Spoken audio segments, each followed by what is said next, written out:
Hey guys, it is Brian here with another gameplay for you from FIFA 14. This time around we're playing as Swansea versus Sunderland. So get a look at these two teams here. Only playing 4-minute halves, so they're shorter halves here, but we'll get a chance to see how both these teams look. And also, if you guys want to see anything from FIFA 14, just let me know in the comment section below, as I'll be happy to show you guys as much as I can from the early release. If you want to see teams, faces, boots, whatever, just say so in the comments below and I'll try and get as many videos out for you guys as well. Also, on top of that too, I got a couple career modes starting up in the near future here too, so stay tuned for that. But until then, let's jump into this game right here against Sunderland.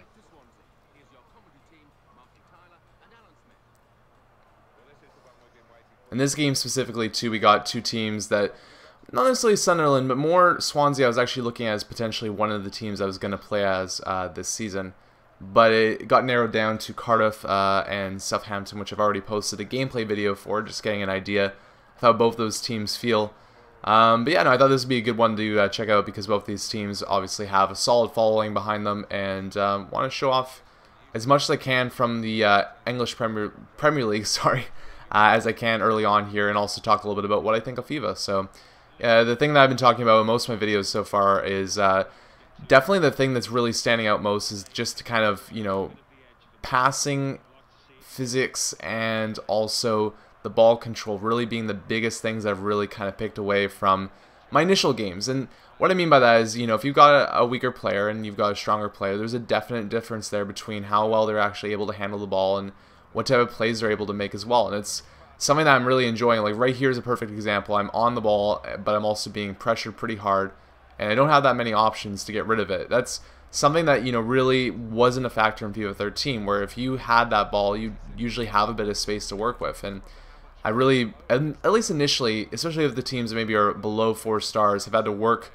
with trying to find ways to get through the defense. And it creates a little bit more of a slower game and a slower pace, but also what it does at the same time too is it makes a little bit more anxiety for your plays and your actions. Like I made that one false move there, which I shouldn't have made, which led to almost an opportunity for Sunderland early on there. And that came out of nothing pretty much, just my own fault and error, which led to them getting an opportunity right there, which is nice to see. Like that's something that, you know, wouldn't really necessarily happen in FIFA 13. So it's cool to see that kind of difference happening in this game here.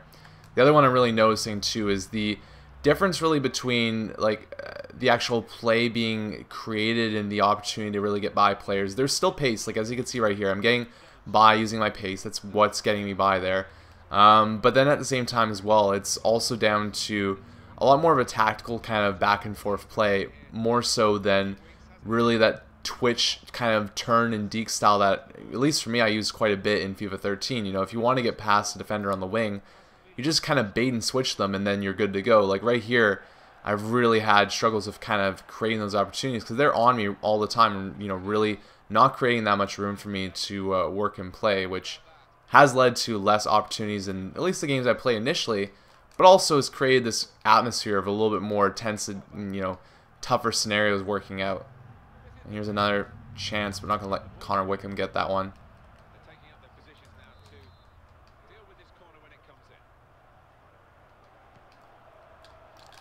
Gotta get up for that.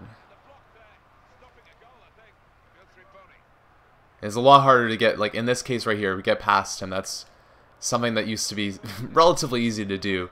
This case now I'm having more struggles doing that than I did before, but same thing goes for the CPU as well, where I've had a lot more opportunities where they've made faults and made errors, and I've been able to kind of just, you know, sit, wait, capitalize. And my first goal in FIFA this year for FIFA 14 was a goal that was, you know, on an error from the CPU, so it was nice to see that actually come into play. And then we could have gotten a penalty there. Luckily not, because he took the shot. Oh.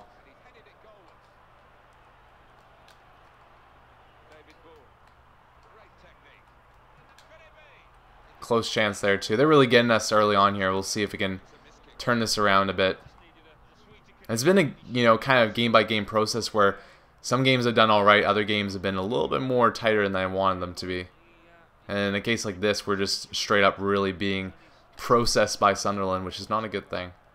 Turn that around, hopefully. But see, like that type of turn there is something that I've rarely been able to take advantage of in this game so far. They still have similar mannerisms to what they did before. Like, they do that kind of turn thing that they like to do still, but it plays out differently than what it did in FIFA 13, because the ball control is way different in that regard and style. Like, there's a lot less room to kind of make those chances happen, and that's pretty evident in the actual play. Like, that's me just trying to get control of the ball there, and I already lose the ball right away.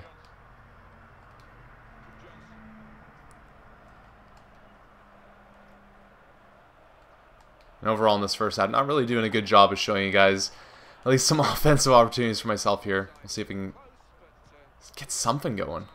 That's the first half, though. I don't even think we got a shot off there.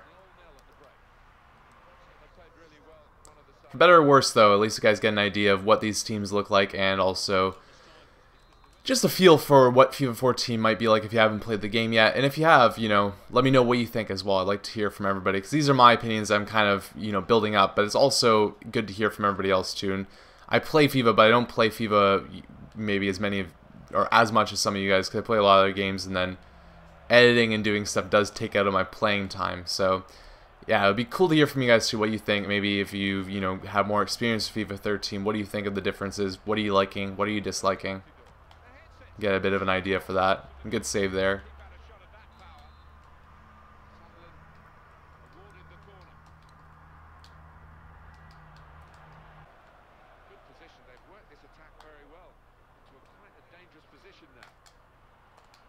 If it would have turned the other way there, we might have gotten a chance. Just barely. I knew it too. I was like, maybe that's the last defender. And it was the last defender right there. Holding a good line. Just a bad touch there, though. So that's the thing I'm kind of talking about. If you have that player that has a better touch, it's a lot easier to kind of get the ball going and get that counterattack going. That's something I'm going to really look forward to when my career mode is, you know, finding players that can really control the ball well. Because I'm not a fan. I'm honestly not a fan of, you know, a player not being able to do that. And don't get me wrong, I think it's awesome that the game's kind of up that a bit. But when I'm going to be controlling my team, that's something that's detrimental to our success if we can't get that going.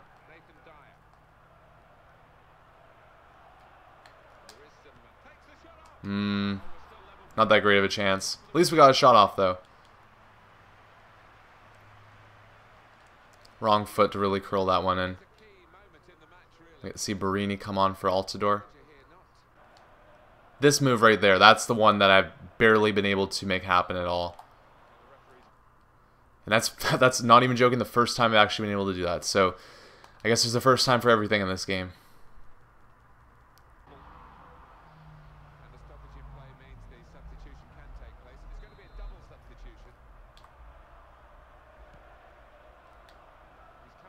Almost got it going there. The curve isn't as much too on the actual crosses and free kicks. That's going to create a bit of space for us here. Oh, you got to get on your horse there, buddy. We got a lot of space. That's too bad. Oh, and we're going to pay. Oh, wait, no. He came out to challenge. Michel Vorm knows what's up, though. Good play there.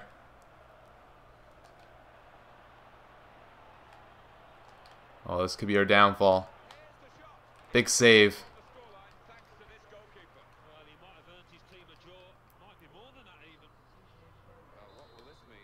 Alright, let's see if we can at least get a draw out of this game. That'd be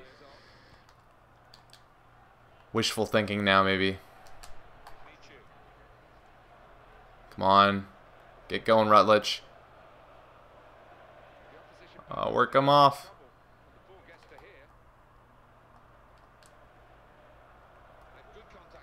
Oh, no.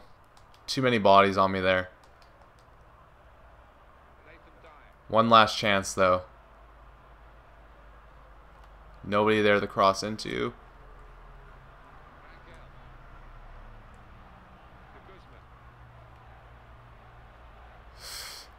Where do I go? Oh, no. No, that's not working. Alright, well that's it for this game, guys. I hope you enjoyed the look, even though we didn't really get that many offensive chances there. But that's pretty much FIFA 14. If you want to see anything, let me know. And if you want to see more FIFA 14, just check out the channel, because I got a lot of other stuff up right now. But until next video, guys, thank you for watching, and I'll see you around in the future. Cheers.